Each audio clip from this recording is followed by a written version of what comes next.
The Train Memory, being the fourth of a series of 12 volumes on the applications of psychology to the problems of personal and business efficiency, by Warren Hilton, A.B., LLB, founder of the Society of Applied Psychology, issued under the auspices of The Literary Digest. 4. The Society of Applied Psychology, New York and London, 1920. Copyright 1914. By the Applied Psychology Press, San Francisco. Printed in the United States of America. Chapter 1. The Elements of Memory. 4 special memory processes you have learned of the sense-perceptive and judicial processes by which your mind acquires its knowledge of the outside world.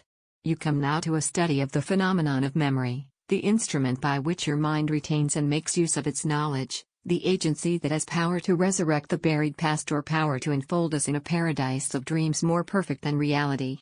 In the broadest sense, memory is the page 4 faculty of the mind by which we 1 retain, 2 recall, 3 picture to the mind's eye, and 4 recognize past experiences. Memory involves, therefore, 4 elements: retention, recall, imagination, and recognition. Page 5. Page 6. The Mental Treasure Vault and its Lost Combination. PG 7 Decorative Header. Chapter 2. The Mental Treasure Vault and its Lost Combination. What everyone thinks, almost everyone seems to think that we retain in the mind only those things that we can voluntarily recall, that memory, in other words, is limited to the power of voluntary reproduction. This is a profound error. It is an inexcusable error. The daily papers are constantly reporting cases of the lapse and restoration of memory that contain all the elements of underlying truth on this subject. PG 8 Causes of Forgetfulness. It is plain enough that the memory seems decidedly limited in its scope. This is because our power of voluntary recall is decidedly limited, but it does not follow simply because we are without the power to deliberately recall certain experiences that all mental trace of those experiences is lost to us. Those experiences that we are unable to recall are those that we disregarded when they occurred because they possessed no special interest for us. They are there, but no mental associations or connections with power to awaken them have risen in consciousness. Things are continually happening all around us that we see with but half an eye.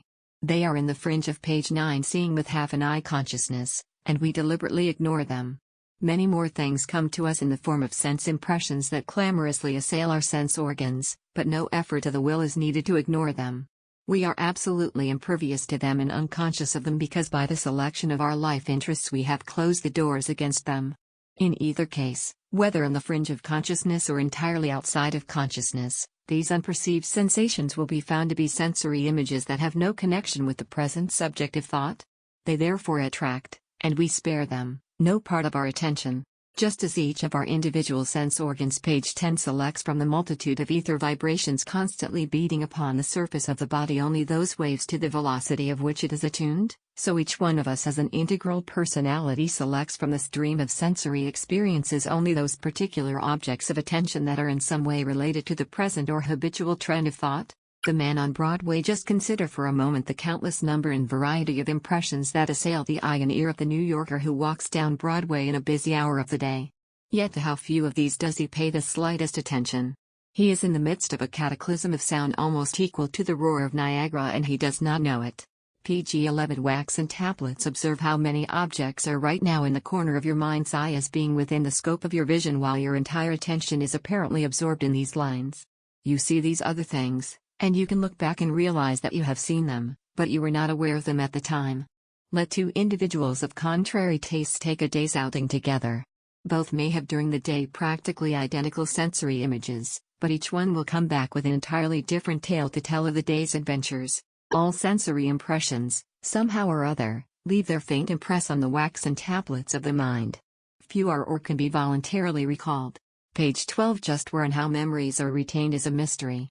There are theories that represent sensory experiences as actual physiological impressions on the cells of the brain. They are, however, nothing but theories, and the manner in which the brain, as the organ of the mind, keeps its record of sensory experiences has never been discovered.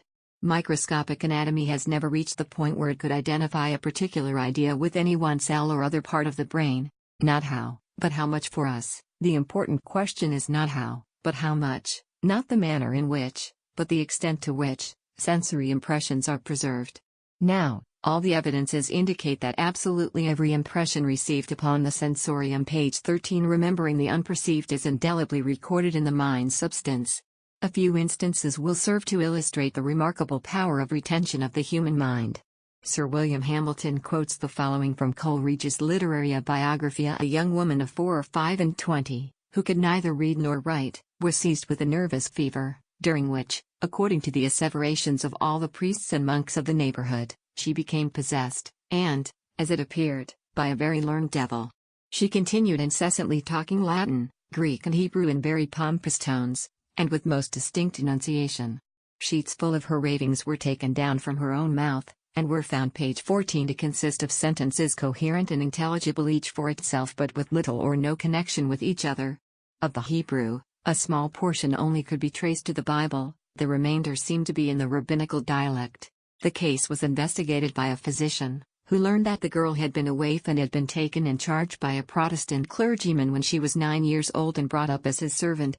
This clergyman had for years been in the habit of walking up and down a passage of his house into which the kitchen door opened and at the same time reading to himself in a loud voice from his favorite book. A considerable number of these books were still in the possession of his niece, page 15, who told the physician that her uncle had been a very learned man and an accomplished student of Hebrew. Among the books were found a collection of rabbinical writings, together with several of the Greek and Latin fathers, and the physician succeeded in identifying so many passages in these books with those taken down at the bedside of the young woman that there could be no doubt as to the true origin of her learned ravings. Now, the striking feature of all this, it will be observed, is the fact that the subject was an illiterate servant girl to whom the Greek, Latin and Hebrew quotations were utterly unintelligible, that normally she had no recollection of them, which she had no idea of their page 16 speaking of forgotten tongue meaning, and finally that they had been impressed upon her mind without her knowledge while she was engaged in her duties in her master's kitchen. Several cases are reported by Dr. Abercrombie, and quoted by Professor Hyslop, in which mental impressions long since forgotten beyond the power of voluntary recall have been revived by the shock of accident or disease. A man, he says, mentioned by Mr. Abernethy, had been born in France, but had spent the greater part of his life in England, and, for many years, had entirely lost the habit of speaking French. But when under the care of Mr. Abernethy, on account of the effects of an injury to the head, he always spoke French. Page 17. A similar case occurred in St. Thomas Hospital, of a man who was in a state of stupor in consequence of an injury to the head. On his partial recovery he spoke a language which nobody in the hospital understood but which was soon ascertained to be Welsh. It was then discovered that he had been 30 years absent from Wales, and, before the accident, had entirely forgotten his native language. A lady mentioned by Dr. Pritchard, when in a state of delirium, spoke a language which nobody about her understood, but which was afterward discovered to be Welsh. None of her friends could form any conception of the manner in which she had become acquainted with that language, but, page 18, living past experiences over again after much inquiry, it was discovered that in her childhood she had a nurse, a native of a district on the coast of Brittany, the dialect of which is closely analogous to Welsh. The lady at that time learned a good deal of this dialect but had entirely forgotten it for many years before this attack of fever. Dr. Carpenter relates the following incident in his Mental Physiology. Several years ago, the Reverend S. Mansart, now rector of Bethnal Green, was doing clerical duty for a time at Hurstmonceau, in Sussex, and while there he one day went over with a party of friends to Pevensey Castle, which he did not remember to have ever previously visited. As he approached the gateway he became conscious of a very page 19 vivid impression of having seen it before, and he seemed to himself to see not only the gateway itself, but donkeys beneath the arch and people on top of it. His conviction that he must have visited the castle on some former occasion, although he had neither the slightest remembrance of such a visit nor any knowledge of having ever been in the neighborhood previously to his residence at Hurstmonceau, made him inquire from his mother if she could throw any light on the matter. She at once informed him that being in that part of the country, when he was but 18 months old, she had gone over with a large party and had taken him in the pannier of a donkey, that the elders of the party, having brought page 20 lunch with him, had eaten it on the roof of the gateway, where they would have been seen from below, whilst he had been left on the ground with the attendants and donkeys.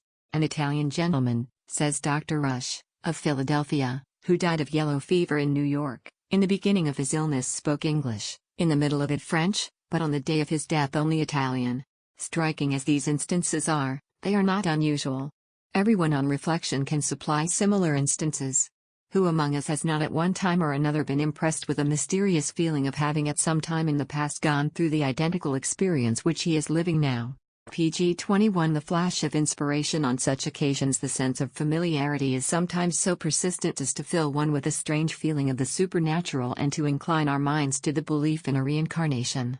The flash of inspiration which, for the lawyer, solves a novel legal issue arising in the trial of a case, or, for the surgeon, sees him successfully through the emergencies of a delicate operation, has its origin in the forgot learning of past experience and study. Succeeding books in this course will bring to light numerous other facts less commonly observed, drawn indeed from the study of abnormal mental states, indicating that we retain a great volume of sense impressions of whose very recording we are at the time unaware.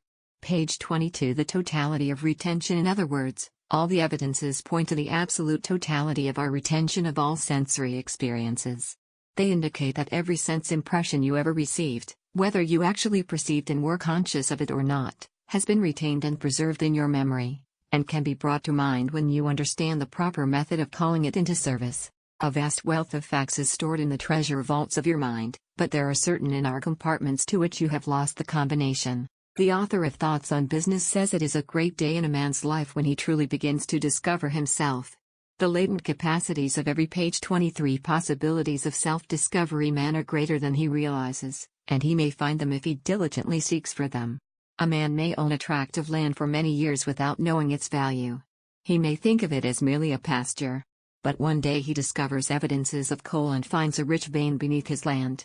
While mining and prospecting for coal, he discovers deposits of granite. In boring for water, he strikes oil. Later he discovers a vein of copper ore, and after that silver and gold. These things were there all the time, even when he thought of his land merely as a pasture, but they have a value only when they are discovered and utilized. Not every pasture contains deposits of silver and gold, neither oil nor page 24 acres of diamonds, granite, nor even coal. But beneath the surface of every man there must be, in the nature of the things, a latent capacity greater than has yet been discovered. And one discovery must lead to another until the man finds the deep wealth of his own possibilities. History is full of the acts of men who discovered somewhat of their own capacity, but history has yet to record the man who fully discovered all that he might have been. You who are a bit vain of your visits to other lands, your wide reading, your experience of men and things, you who secretly lament that so little of what you have seen and read remains with you, behold, your acres of diamonds are within you, needing but a mystic formula that shall reveal the treasure. Page 25, page 26. The mechanism of recall. pg 27. Decorative header. Chapter 3. The mechanism of recall. The right stimulus. Somehow, somewhere, all experiences, whether subject to voluntary recall or not, are preserved, and are capable of reproduction when the right stimulus comes along. And it is a law that those experiences which are associated with each other, whether ideas, emotions or voluntary or involuntary muscular movements, tend to become bound together into groups, and these groups tend to become bound together into systems. Page 28. Complexes of experience. Such a system of associated groups of experiences is technically known as a complex. Pay particular attention to these definitions, as groups of ideas and complexes of ideas, emotions and muscular movements are terms that we shall constantly employ. You learned in a former lesson that mental experiences may consist not only of sense perceptions based on excitements arising in the memory nerves, but also of bodily emotions, the feeling tones of ideas, and of muscular movements based on stimuli arising in the motor nerves. Groups consist, therefore, not only of associated ideas, but of associated ideas coupled with their emotional. Page 29. The thrill of recollection. Qualities and impulses to muscular movements. All groups bound together by a mutually related idea constitute a single complex. Every memory you have is an illustration of such complexes. Suppose, for example, you once gained success in a business deal. Your recollection of the other persons concerned in that transaction, of any one detail in the transaction itself, will be accompanied by the faster heartbeat, the quickened circulation of the blood, the feeling of triumph and elation that attended the original experience. Complexes formed out of harrowing earthquakes, robberies, murders or other dreadful spectacles, which were originally accompanied on the part of page 30. Complexes and functional derangements. The onlooker by trembling, perspiration and palpitation of the heart, when lived over again in memory, are again accompanied by all these bodily activities. Your memory of a hairbreadth escape will bring to your cheek the pallor that marked it when the incident occurred. The formation and existence of complexes explains the origin of many functional diseases of the body, that is to say, diseases involving no loss or destruction of tissue, but consisting simply in a failure on the part of some bodily organ to perform its allotted function naturally and effectively. Thus, in hay fever or rose-cold tears, the inflammation of the membranes of the nose, the cough, the other trying symptoms, all are linked with page 31 automatically working mental mechanisms, the sight of a rose, or dust, or sunlight, or some other outside fact to which attention has been called as the cause of hay fever, into a complex, and automatically working mechanism. And the validity of this explanation of the regular recurrence of attacks of this disease is sufficiently demonstrated by the fact that a paper rose is likely to prove just as effective in producing all the symptoms of the disease as a rose out of nature's garden. Another striking illustration of the working of this principle is afforded by two gentlemen of my acquaintance, brothers, each of whom since boyhood has had unfailing attacks of sneezing upon first arising in the morning. No sooner is one of these men awake and page 32 two classes of complexes seated upon the edge of his bed for dressing than he begins to sneeze, and he continues to sneeze for 15 or 20 minutes thereafter, although he has no cold and never sneezes at any other time. Obviously, if absolutely all mental experiences are preserved, they consist altogether of two broad classes of complexes. First, those that are momentarily active in consciousness, forming part of the present mental picture, and, second, all the others, that is to say, all past experiences that are not at the present moment before the mind's eye. There are, then, conscious complexes and subconscious complexes, complexes of consciousness and complexes of subconsciousness. Pg 33 The subconscious storehouse and of the complexes of subconsciousness, some are far more readily recalled than others. Some are forever popping into one's thoughts, while others can be brought to the light of consciousness only by some unusual and deep probing stimulus. And the human mind is a vast storehouse of complexes, far the greater part buried in subconsciousness, yet somehow, like impressions on the wax cylinder of a phonograph, preserved with lifelike truth and clearness. Turn back for a moment to our definition of memory. You will observe that its second essential element is recall. Recall is the process by which the experiences of the past are summoned, page 34, from the reservoir of the subconscious into the light of present consciousness. We necessarily touched upon this process in a previous book, in considering the laws of association, but here, in relation to memory, we shall go into the matter somewhat more analytically. Page 35. Page 36. The Laws of Recall. Pg 37 Decorative Header. Chapter 4. The Laws of Recall. The Law of Integral Recall. Law I. The primary law of recall is this: the recurrence or stimulation of one element in a complex tends to recall all the others. In our explanation of complex formation, we necessarily cited instances that illustrate this principle as well, since recall is merely a reverse operation from that involved in complex formation. For example, in running through a book I come upon a flower pressed between its pages. At once the memory, page 38, what ordinary thinking amounts to of the friend who gave it to me springs into consciousness and becomes the subject of reminiscence. This recalls the mountain village where we last met. This recalls the fact that a railroad was at the time under process of construction, which should transform the village into a popular resort. This in turn suggests my coming trip to the seashore, and I am reminded of a business appointment on which my ability to leave town on the appointed day depends. And so on indefinitely. Far the greater part of your successive states of consciousness, or even of your ordinary thinking, commonly so called, consists of trains of mental pictures suggested one by another. If the associated pictures are of the everyday, page 39, the reverse of complex formation type, common to everyone, you have a prosaic mind. If, on the other hand, the associations are unusual or unique, you are happily possessed of wit and fancy. These instances of the action of the law of recall illustrate but one phase of its activity.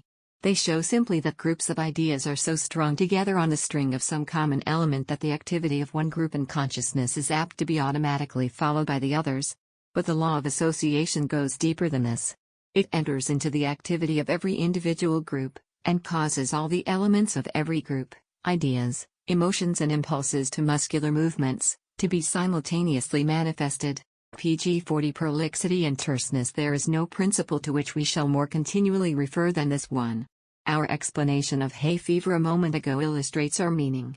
Get the principle clearly in your mind, and see how many instances of its operation you can yourself supply from your own daily experience. So far as the mere linking together of groups of ideas is concerned, this classifying quality is developed in some persons to a greater degree than in others. It finds its extreme exemplar in the type of man who can never relate an incident without reciting all the prolix and minute details and at the same time wandering far from the original subject in pursuit of every suggested idea. Pg 41 The Law of Contiguity Law 2. Similarity and nearness in time or space between two experiential facts causes the thought of one to tend to recall the thought of the other. This is the associative law of contiguity considered from the standpoint of recall. The points of contiguity are different for different individuals. Similarities and nearnesses will awaken all sorts of associated groups of ideas in one person that are not at all excitable in the same way in another whose experiences have been different. Law 3. The greater the frequency and intensity of any given experience, the greater the ease and likelihood of its reproduction and recall. This explains why certain groups in page 42 laws of habit and intensity any complex are more readily recalled than others, why some leap forth unbidden, why some come next and before others, why some arrive but tardily or not at all. This is how the associative laws of habit and intensity affect the power of recall. There is no department of business to which the application of these laws of recall is so apparent as the department of advertising. The most carefully worded and best illustrated advertisement may fail to pay its cost unless the underlying principles of choice of position, selection of medium and size of space are understood. The advertisers in metropolitan newspapers page 43 applications to advertising in magazines of large circulation are the ones who have most at stake. But whatever the field to be reached, it is well to bear in mind certain facts based on the laws of recall that have been established by psychological experiment. Most advertisers have a general idea that certain relative positions on the newspaper or magazine page are to be preferred over others, but they have no conception of the real differences in relative recall value. When the great cost of spacing large publications is considered, the financial value of such knowledge is evident. By a great number of tests, the relative recall value of every part of the newspaper page has been approximately page 44 effective repetitions determined. It has been found, for example, that a given space at the upper right-hand corner of the page has more than twice the value of the same amount of space in the lower left-hand corner. Many advertisers adopt the policy of repeating full-page advertisements at long intervals instead of advertising in a small way continually. Laboratory tests have shown, on the contrary, that a quarter-page advertisement appearing in 4 successive issues of a newspaper is 50% more effective than a full-page advertisement appearing only once. It does not follow, however, that an 8th-page advertisement repeated 8 times is correspondingly more effective. For below a certain relative size, the value of an advertisement page 45 ratio of size to value decreases much more rapidly than the cost. There are, of course, modifying conditions, such as special sales of department stores, where occasional displays and announcements make it desirable to use either full pages, or even double pages, but the great bulk of advertising is not of this character. Every year in the United States alone $600 million are expended in advertising the sale of commodities, and for the most part expended in a haphazard, experimental and unscientific way. The investment of this vast sum with risk of perhaps total loss, or even possible injury, through the faulty construction or improper placing of advertisements should stimulate the interest of every page 46 risks in advertising advertiser in the work that psychologists have done and are doing toward the accumulation of a body of exact knowledge on this subject. Page 47. The Science of Forgetting. PG 48. Testing the Memory. PG 49. Decorative Header. Chapter 5. The Science of Forgetting. The skilled artist in attention is the instrumentality through which the laws of recall operate. Wittingly or unwittingly, consciously or unconsciously, every man's attention swings in automatic obedience to the laws of recall. Attention is the artisan that, bit by bit, and with lightning quickness, constructs the mosaic of consciousness. Having the whole vast store of all present and past experiences to draw upon, he selects only those groups in page 50. How the attention works those isolated instances that are related to our general interests and aims. He disregards others. The attention operates in a manner complementary to the general laws of recall. It is an active principle not of association, but of dissociation. You choose, for example, a certain aim in life. You decide to become the inventor of an aeroplane of automatic stability. This choice henceforth determines 2 things. First, it determines just which of the sensory experiences of any given moment are most likely to be selected for your conscious perception. Secondly, it determines just which of your past experiences will be most likely to be recalled. Such a choice, in other words, Determines page 51. Iron filings and mental magnets. To some extent, the sort of elements that will most probably be selected to make up at any moment the contents of your consciousness. From the instant that you make such a choice, you are on the alert for facts relevant to the subject of your ambition. Upon them you concentrate your attention. They are presented to your consciousness with greater precision and clearness than other facts. All facts that pertain to the art of flying henceforth cluster and cling to your conscious memory like iron filings to a magnet.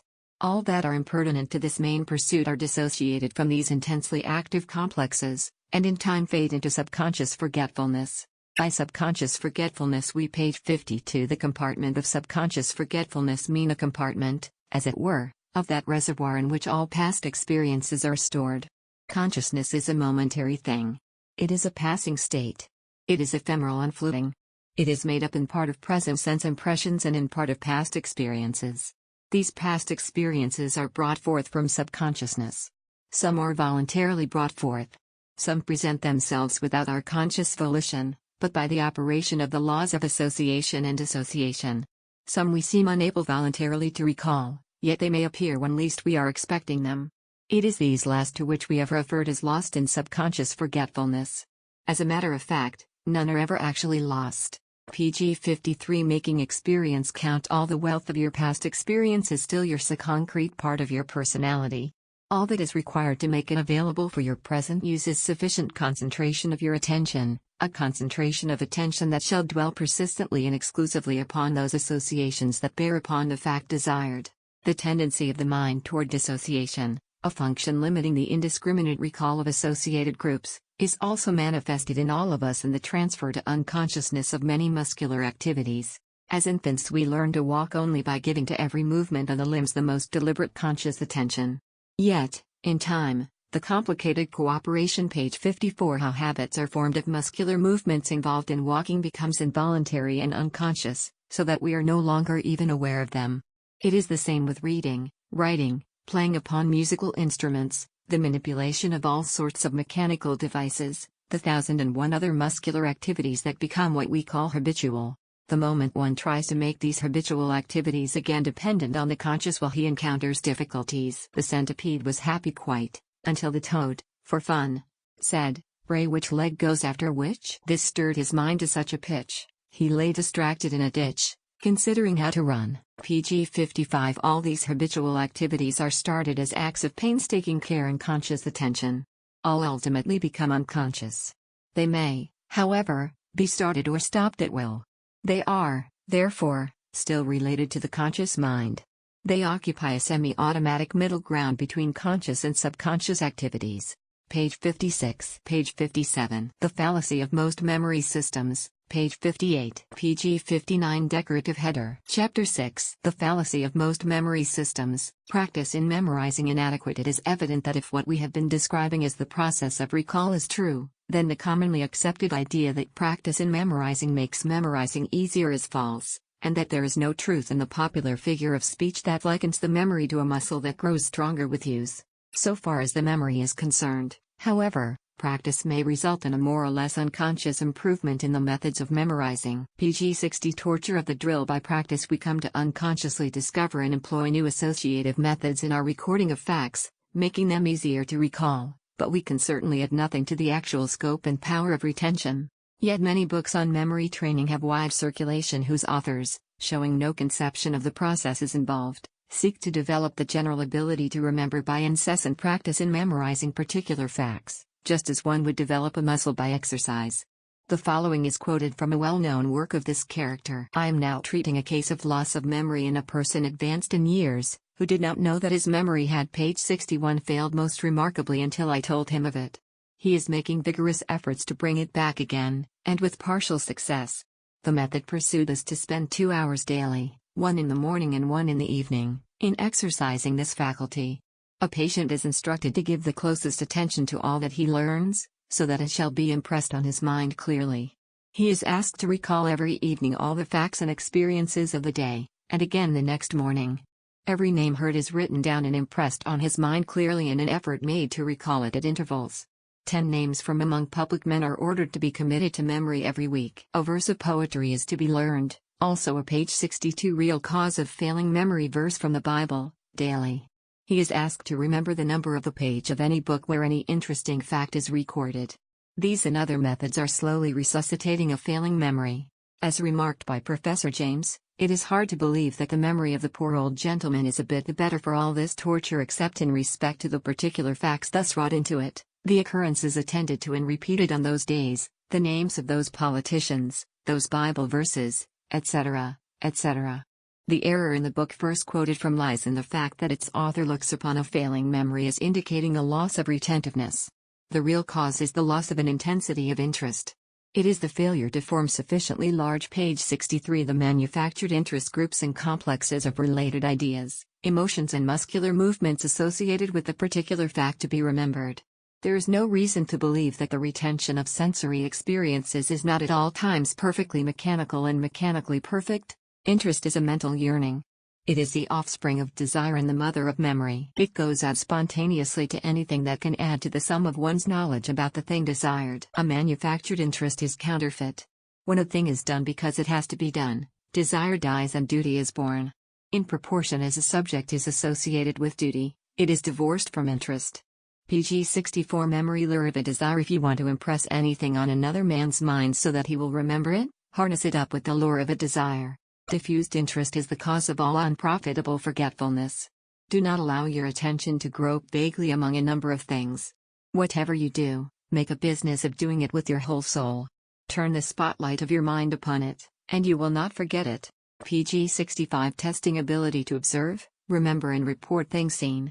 Testing ability to observe, remember and report things seen. Page 66. A scientific memory system for business success. Page 67. Decorative header. Chapter 7. A scientific memory system for business success. Importance of associates. We recall things by their associates. When you set your mind to remember any particular fact, your conscious effort should be not vaguely to will that it shall be impressed and retained, but analytically and deliberately to connect it with one or more other facts already in your mind. The student who crams for an examination makes no permanent addition. Page 68. Cramming and willing to his knowledge. There can be no recall without association, and cramming allows no time to form associations. If you find it difficult to remember a fact or a name, do not waste your energies in willing it to return. Try to recall some other fact or name associated with the first in time or place or otherwise, and lo! When you least expect it, it will pop into your thoughts. If your memory is good in most respects, but poor in a particular line, it is because you do not interest yourself in that line, and therefore have no material for association. Blind Tom's memory was a blank on most subjects, but he was a walking encyclopedia on music. Page 69. Basic principle of thought reproduction. To improve your memory, you must increase the number and variety of your mental associations. Many ingenious methods, scientifically correct, have been devised to aid in the remembering of particular facts. These methods are based wholly on the principle that is most easily recalled which is associated in our minds with the most complex and elaborate groupings of related ideas. Thus, Pick, in memory and its doctors, among other devices, presents a well-known figure alphabet as of aid in remembering numbers. Each figure of the Arabic notation is represented by one or more letters, and the number to be recalled is translated into such letters as can best be arranged. Page 70. Methods of Pick into a catchword or phrase. To quote, the most common figure alphabet is this: 1 2 3 4 5 6 7 8 9 0 TNMRLSHGFBS DJKVPO CHC GQZ. To briefly show its use, suppose it is desired to fix 1142 feet in a second as the velocity of sound. T, R, N are the letters and order required. Fill up with vowels forming a phrase like tight run and connected by some such flight of the imagination as that if a man tried to keep up with the velocity of sound, he would have a tight run. The same principle is at the basis of all efficient pedagogy. The competent page 71 scientific pedagogy teacher endeavors by some association of ideas to link every new fact with those facts which the pupil already has acquired. In the pursuit of this method, the teacher will compare all that is far off and foreign to something that is near home, making the unknown plain by the example of the known, and connecting all the instruction with the personal experience of the pupil. If the teacher is to explain the distance of the sun from the earth, let him ask, if anyone there in the sun fired off a cannon straight at you, what should you do? Get out of the way, would be the answer. No need of that, the teacher might reply, you may quietly go to sleep in your room and get up. Page 72. How to remember names again. You may wait till your confirmation day, you may learn a trade, and grow as old as I am, then only will the cannonball be getting near, then you may jump to one side. See, so great as that is the sun's distance. We shall now show you how to apply this principle in improving your memory and in making a more complete use of your really vast store of knowledge. Rule I: make systematic use of your sense organs. Do you find it difficult to remember names? It is because you do not link them in your mind with enough associations. Every time a man is introduced to you, look about you. Who is page 73 present? Take note of as many and as great a variety of surrounding facts and circumstances as possible. Think of the man's name, and take another look at his face, his dress, his physique. Think of his name, and at the same time his voice and manner. Think of his name, and mark the place where you are now for the first time meeting him. Think of his name in conjunction with the name and personality of the friend who presented him. Memory is not a distinct faculty of mind in the sense that one man is generously endowed in that respect while another is deficient. Memory, as meaning the power of voluntary recall, is wholly a question of trained habits of mental operation. PG 74-5 Exercises for developing observation. Your memory is just as good as mine or any other man's. It is your indifference to what you would call irrelevant facts that is at fault. Therefore, cultivate habits of observation. Fortify the observed facts you wish to recall with a multitude of outside associations. Never rest with a mere halfway knowledge of things. To assist you in training yourself in those habits of observation that make a good memory of outside facts, we append the following exercises. A. Walk slowly through a room with which you are not familiar. Then make a list of all the contents of the room you can recall. Do this every day for a week, using a different room each time. Do it not half-heartedly, but as if your page 75 life depended on your ability to remember. At the end of the week you will be surprised at the improvement you have made. B. As you walk along the street, observe all that occurs in a space of 1 block, things heard as well as things seen. 2 hours later make a list of all you can recall. Do this twice a day for 10 days. Then compare results. C. Make a practice of recounting each night the incidents of the day. The prospect of having this to do will cause you unconsciously to observe more attentively. This is the method by which Thurlow Weed acquired his phenomenal memory. As a young man with political ambitions, he had been much page 76 troubled by his inability to recall names and faces. So he began the practice each night of telling his wife the most minute details of incidents that had occurred during the day. He kept this up for 50 years, and it so trained his powers of observation that he became as well known for his unfailing memory as for his political adroitness. D. Glance once at an outline map of some state. Put it out of sight and draw one as nearly like it as you can. Then compare it with the original. Do this frequently. E. Have someone read you a sentence out of a book and you then repeat it. Do this daily, gradually increasing the length of the quotation from short sentences to whole paragraphs.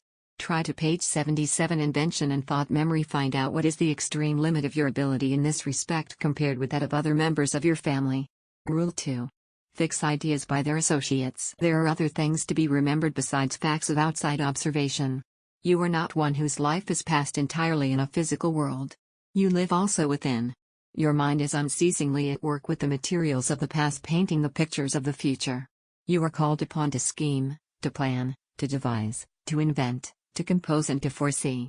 If all this mental work is not wasted energy, you must be able to recall its page 78. 3 Exercises for developing thought memory. Conclusions. When occasion requires a happy thought comes to you, will you remember it tomorrow when the hour for action arrives? There is but one way to be sure, and that is by making a study of the whole associative mental process. Review the train of ideas by which you reach your conclusion. Carry the thought on in mind to its legitimate conclusion. See yourself acting upon it. Mark its relations to other persons. Note all the details of the mental picture. In other words, to remember thoughts, cultivate thought observation just as you cultivate sense observation to remember outside matters. To train yourself in thought memory, use the following exercises. PG 79A. Every morning at 8 o'clock, sharp on the minute, fix upon a certain idea and determine to recall it at a certain hour during the day. Put your whole will into this resolution. Try to imagine what activities you will be engaged in at the appointed hour, and think of the chosen idea as identified with those activities. Associate it in your mind with some object that will be at hand when the set time comes. Having thus fixed the idea in your mind, forget it. Do not refer to it in your thoughts. With practice you will find yourself automatically carrying out your own orders. Persist in this exercise for at least 3 months. B. Every night when you retire, fix upon the hour at which you wish to get page 80 up in the morning. In connection with your waking at that hour, think of all the sounds that will be apt to be occurring at that particular time. Bar every other thought from your consciousness and fall asleep with the intense determination to arise at the time set. By all means, get up instantly when you awaken. Keep up this exercise and you will soon be able to awaken at any hour you may wish. C. Every morning outline the general plan of your activities for the day. Select only the important things. Do not bother with the details. Determine upon the logical order for your day's work. Think not so much of how you are to do things as of the things you are to do. Keep your mind on results. And page 81, how to compel recollection. Having made your plan, stick to it. Be your own boss. Let nothing tempt you from your set purpose. Make this daily planning a habit and hold to it through life. It will give you a great lift toward whatever prize you seek. Rule 3. Search systematically and persistently. When once you have started upon an effort at recollection, persevere. The date or face or event that you wish to recall is bound up with a multitude of other facts of observation and of your mind life of the past. Success in recalling it depends simply upon your ability to hit upon some idea so indissolubly associated with the object of search that the recall of one automatically recalls page 82. Formation of correct memory habits. The other. Consequently, the thing to do is to hold your attention to one definite line of thought until you have exhausted its possibilities. You must pass in review all the associated matters and suppress or ignore them until the right one comes to mind. This may be a shortcut process or a roundabout process, but it will bring results 9 times out of 10, and if habitually persisted in will greatly improve your power of voluntary recall. Rule 4. The instant you recollect a thing to be done, do it. Every idea that memory thrusts into your consciousness carries with it the impulse to act upon it. If you fail to do so, the matter may not again occur. Page 83 now. To you, or when it is, it may be too late. Your mental mechanism will serve you faithfully only as long as you act upon its suggestions. This is as true of bodily habits as of business affairs. The time to act upon an important matter that just now comes to mind is not tomorrow or a little later, but now. What you do from moment to moment tells the story of your career. Ideas that come to you should be compared as to their relative importance. But do this honestly. Do not be swayed by distracting impulses that inadvertently slip in. And having gauged their importance, give free rein at once to the impulse to do everything. That page 84. Persistence, accuracy, dispatch should not make way for something more important. If, for any reason, action must be deferred, fix the matter in your mind to be called up at the proper time. Drive all other thoughts from your consciousness. Give your whole attention to this one matter. Determine the exact moment at which you wish it to be recalled. Then put your whole self into the determination to remember it at precisely the right moment. And finally, and perhaps most important of all, Rule V. Have some sign or token. This memory signal may be anything you choose, but it must somehow be directly connected with the hour at which the main event is to be recalled. Make a business of observing the page 85 memory signs and tokens. Memory signs or tokens you have been habitually using. Practice tagging those matters you wish to recall with the labels that form a part of your mental machinery. Make it a habit to do things when they ought to be done and in the order in which you ought to do them. Habits like this are paths along which the mind moves, paths of least resistance to those qualities of promptness, energy, persistence, accuracy, self-control, and so on, that create success. Success in business, success in life, can come only through the formation of right habits. A right habit can be deliberately acquired only by doing a thing consciously until it comes to be done unconsciously and automatically. PG 86. The mental combination revealed. Every man, consciously or unconsciously, forms his own memory habits, good or bad. Form your memory habits consciously according to the laws of the mind, and in good time they will act unconsciously and with masterful precision. Amid the shadows of the pyramids, Bonaparte said to his soldiers, 20 centuries looked down upon you, and animated them to action and victory. But all the centuries, says W. H. Grove, and the eternities, and God, and the universe, look down upon you and demand the highest culture of body, mind and spirit. A good memory is yours for the making. But you must make it. We can point the way. You must act. Page 87. The laws of association and recall are the combination that will unlock the treasure vaults of memory. Apply these laws, and the riches of experience will be available to you in every need. The purpose of this book has been to make clear certain mental principles and processes, namely, those of retention, association, and recall. Incidentally, As with every book in this course, it contains some facts and instructions of immediate practical utility. But primarily it is intended only to help prepare your mind to understand a scientific system for success achievement that will be unfolded in subsequent volumes. The end.